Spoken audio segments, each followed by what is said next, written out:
तो पिछले पार्ट में डीमन एम्पर हाओ चैन को अपने नज़दीक लेके आ गया था और उसके सामने आके खड़ा हो जाता। लोंग हाओ चैन को समझ में नहीं आता वो आखिरकार ऐसा क्यों कर रहा है।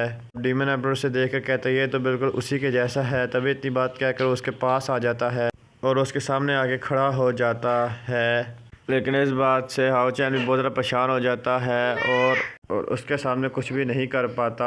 इसके बाद डीमन एम्पर कहता है कि ये तो बहुत ही बुरी बात है, तुम तो काफ़ी ज़्यादा यंग हो। इसके बाद वो कहता है कि हम आने वाले वक्त में फिर कभी एक दूसरे से ज़रूर मिलेंगे। और इतनी सी बात कहने के बाद हम देखते हैं कि डीमन एम्पर इसके सामने से गायब हो जाता है और लोंग हाओ चैन भी अपनी रियल बॉडी के अंदर वापस आ जाता है।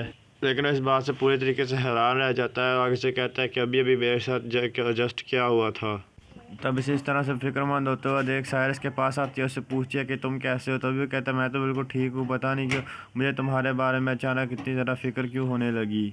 इसके बाद अपने पोर्टल से डीमन एम्पर सबको देखते हुए कहता है कि लोंग हाओ चैन को देखते हुए कहता है कि आखिर उसे तुम्हारी वजह से मैंने इन सब चिंटियों को बख्श दिया, नहीं तो आज मैं सबको मार देता। तभी डीमन हंटिंग स्क्वाड का लीडर इसे देख के कहता है शायद डीमन एम्पर को उसका बीस्ट नहीं मिला। इसके बाद डीमन एम्पर टीम लीडर से कहता है कि तुम ह्यूमंस मेरे साथ हज़ारों सालों से गेम खेल रहे हो और आज तक तुम इसके बारे में कुछ नहीं कर पाए। और बदकिस्मती से कि बुरी बात तो ये है कि ह्यूमन लाइफ काफ़ी ज़्यादा छोटी होती है। अभी इनके सामने डीमन एम्पर फ्लेक्स करते हुए कहता है कि मैं तो अभी कुछ दिनों पहले मिलियन स्पिरिचुअल पावर को ब्रेक कर चुका हूँ और तुम सब तो मेरे सामने ओल्ड होते जा रहे हो।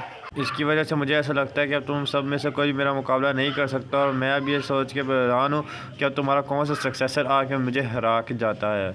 अब उसकी ऐसी बात है सोचकर डीमन हंटिंग स्क्वाड की लीडर का गुस्सा आसमान में चढ़ जाता है, लेकिन वो इसके बारे में कुछ नहीं कर पाता और डीमन एम्पर भी हंसते हुए वहाँ से चला जाता है। इसके बाद हमारा सीन शिफ्ट होकर जियालिंग गेट पर आता है जहाँ पे होली मून अपनी पावर से गाविंजी को हील करने की कोशिश कर रहे थे, लेकिन अब इसके बारे में काफ़ी ज़्यादा देर हो चुकी थी और भी इसके बारे में कुछ नहीं कर पा रहा था। अब ये सब कुछ होता हुआ देखकर लोंग हाओ चैन बहुत ज़्यादा उदास हो जाता है। वो भी उस इंसिडेंट को याद करता है जहाँ पे उसने गाविंजी को बचाने की पूरी अपनी कोशिश की थी। उसने इसके लिए लाइट फैली का भी इस्तेमाल किया था, लेकिन वो जाकर भी गाविंजी को नहीं बचा सका था। वैसे तो गाइस मैं नहीं चाहता कि गाविंजी मरे, शायद इसके वापस जिंदा होने की कोई उम्मीद हो, क्योंकि मैंने जो वीडियोस देखी है शायद ये वापस। जिसके बाद हम देखते हैं कि होली मून इस चीज़ से काफ़ी ज़्यादा उदास हो जाता है और उसके बाद वो कहता है कि आज हमने वैसे तो 3 डीमन गॉड्स को और काफ़ी सारे लाखों की तादाद में डीमंस को मार दिया है और फाइनली डीमन के अटैक को पूरी तरीके से ख़त्म कर दिया। इसीलिए अब हमें 1.5 सालों तक इस चीज़ की फ़िक्र करने की कोई ज़रूरत नहीं है, लेकिन इसने इस चीज़ के लिए बहुत बड़ी कीमत चुकाई है। बहुत सारे हमारे साथी आज इस बैटल फील्ड में शहीद हो गए सिर्फ जियालिंग गेट को बचाने के, और लाखों सोल्जर्स की तादाद मारी जा चुकी है। इसके बाद हम देखते हैं कि हानियो भी काफ़ी ज़्यादा उदास हो जाता है, क्योंकि वो अपनी लाख कोशिश करने के बाद कमांडर को मरने से नहीं बचा पाया था, इसलिए उसे इसके बारे में बहुत ज़्यादा अफसोस हो रहा होता है। दूसरी तरफ बाकी सोल्जर्स भी, इस कमांडर के सोल्जर्स बहुत ज़्यादा उदास हो गए थे और वो कहते हैं कि हम तो अपने कमांडर को भी मरने से नहीं बचा पाए। लेकिन तभी दूसरा उसके साथ खड़ा हुआ सोल्जर कहता है कि तुम इस तरह रोना बंद करो, क्योंकि हमारे कमांडर ने अगर हमें इस तरह रोते हुए देख लिया तो वो हम पे काफ़ी ज़्यादा गुस्सा करेंगे इस वजह से। इसके बाद दूसरा सोल्जर कहता है हमारे कमांडर सच में बहुत ही ज़्यादा बहादुर थे जो अकेले दूसरे डीमन गॉड का सामना करने के लिए, बुल डीमन गॉड का सामना करने के लिए चले गए थे। अब हम देखते हैं कि वो अचानक से गुस्सा होते हुए कहते हैं कि एकदम हमारी इंजरी हील हो जाए, इसके बाद हम लोग बैटल फील्ड में जाके और भी कई सारे डीमंस को मारेंगे और इस तरह हम अपने साथियों की मौत का बदला लेंगे। इसके बाद हम हानियों को देखते हैं जो एक वाइन की बोतल लेकर एक जगह पर आ गया था और वहाँ पर आकर वो कमांडर जिनको याद कर रहा होता है, जो जिसे अपनी जान से ज़्यादा दूसरों की जान की फिक्र थी और अकेला ही बुल डीमन से लड़ने के लिए चला गया था। मैं नहीं जानता दुनिया का कौन सा लॉजिक है, लेकिन इसके बाद वो कमांडर को वाइन ऑफर करता है और वहाँ पे वाइन गिरा के चला जाता है। इसके बाद भी उनकी बातों को भूल नहीं पा रहा था, जिसके बाद वो वाइन गिराने के बाद कहता है कि अब आप शराब पी के आराम कीजिए, इसके बाद हम डीमंस को मारने का काम पूरा करेंगे और अब इस दुनिया में जितने भी डीमंस हैं सबको मैं मारने वाला हूँ। इसके बाद उन्हें दारू दे के चला जाता है। इसके बाद हम देखते हैं कि लोंग हाओ चैन अपने बने हुए साथियों को याद कर रहा होता है, श्रद्धांजलि दे रहा होता है। इसके बाद लोंग हाओ चैन अपनी टीम से मुखातिब होते हैं, कहता है कि तुम लोग से एक बात कहना चाहता हूँ। मुझे कैप्टन ली से जो 1 लाख मिस्टीरियस पॉइंट मिले थे मेरे एग्जॉर्सिव पास के लोगों को डोनेट कर दिया है। इसके बाद मैं इससे जितने भी लोग जान जा पाया हूँ मुझे यकीन है कि शायद वो लोग अपनी लाइफ को अच्छे से अब जी पाएंगे। जिसके बाद वो कहता है कि मुझे इसके बारे में कोई आइडिया नहीं है, लेकिन क्या तुम लोग भी इस बात से पूरी तरीके से एग्री हो। जिसके बाद अब देखते हैं कि उसके सभी साथी इस चीज़ की रिस्पेक्ट करते हैं और सब भी इसे कहते हैं कि हम सब लोग भी तुम्हारे इस डिसीजन के साथ एग्री हैं। इसके बाद लोंग हाओ चैन भी ये बात सुन के काफ़ी ज़्यादा खुश हो जाता है। इसके बाद वो कहता है कि हम लोग इस चीज़ के लिए और भी ज़्यादा मेहनत करेंगे। लेकिन इसी बीच जब देखते हैं कि सैर बेहोश होकर नीचे गिरने वाली थी, लेकिन लोग हाउचर से पकड़ लेता है और वो उसके बारे में काफ़ी ज़्यादा परेशान हो जाता है। लेकिन तभी सैर कहती तो फिक्रमंद हो, सुरू सोल्ट के ओरा को भी शांत होने में काफ़ी ज़्यादा टाइम लगने वाला है। इसके बाद अब देखते हैं कि सैर के फादर ज़ख्मी हो। इसके बाद सैर के फादर भी उसे खोजते वहाँ पे आ जाते हैं और उससे आके कहते हैं कि मुझे तस्वीरें सुना था, आप बहुत ही ज़्यादा ज़ख्मी हो गई थी, इसलिए उससे आके पूछता है कि अब आप कैसी हैं। इसके बाद अब देखते हैं काफ़ी ज़्यादा दौड़ के आने की वजह से काफ़ी ज़्यादा थक गया था। इसके बाद सैर से कहता है कि मेरी इंजरी हील होगी और मैं चाहता हूँ आप भी जल्द से जल्द हील हो जाए।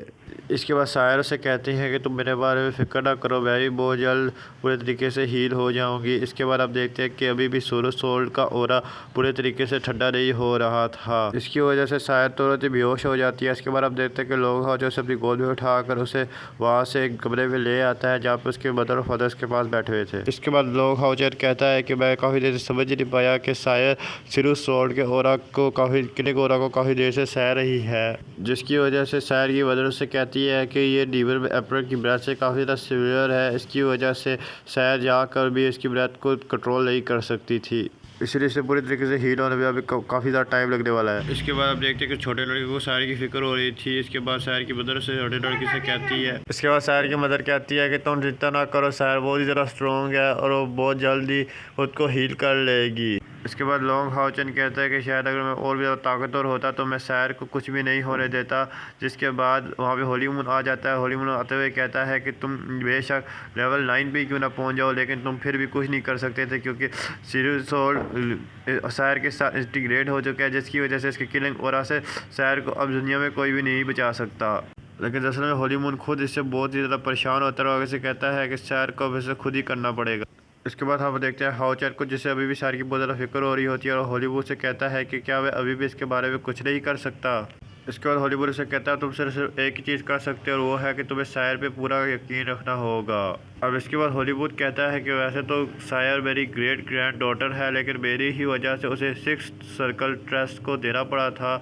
और इसके बाद उसे कहता है कि इस वजह से लोग हाउचर और सायर की वाह आपस में एक दूसरे के साथ नहीं रह सकी, इसलिए हमें ऐसे चलना चाहिए और अकेला छोड़ देना चाहिए। इसके बाद हम देखते हैं हॉलीवुड से कहता है और मैं तुम्हें एक सीनियर के पास ले चलता हूँ जो तुमसे मिलना चाहते हैं। और इसके बाद वो हम देखते हैं कि वो उसे डीमन हंटिंग स्क्वाड के लीडर के पास लेके आ चुका था।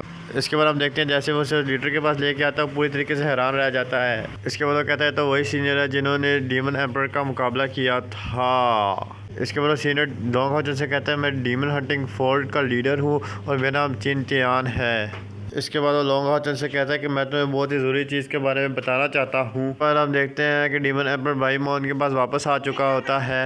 इसके बाद वे उससे कहता है कि तुम तैयार हो जाओ क्योंकि डीमन एम्पर का सेकंड सक्सेसर फॉल हो चुका है। इसके बाद भाई चौहान उसे इस चीज़ के लिए कॉन्ग्रेचुलेशंस कहता है। इसके बाद हम गाविंजी की वाइफ को देखते हैं जिसे एक लेटर मिला होता है और उसे पढ़ने लगती है। लेकिन इसके बाद जैसे वो उस लेटर के बारे में पढ़ती है तो इसके बारे में पढ़ के वो बहुत ही ज़ोरों से रोने लगती है और बहुत ही ज़्यादा उदास हो जाती है, क्योंकि उसे ऐसा लग रहा था गाविंजी से वादा करके गया है और वापस ज़रूर आएगा, लेकिन आज ऐसा कुछ भी नहीं होता और इसके बारे में काफ़ी ज़्यादा उदास हो जाती है और ये एपिसोड यहीं पर एंड हो जाता है। तो गाइस मुझे लगता है गाविंजी मरा होगा या कुछ इस तरह, क्योंकि वेल गाविंजी मेरा बहुत फेवरेट कैरेक्टर था। शायद गाविंजी की वापस आने की कोई उम्मीद हो।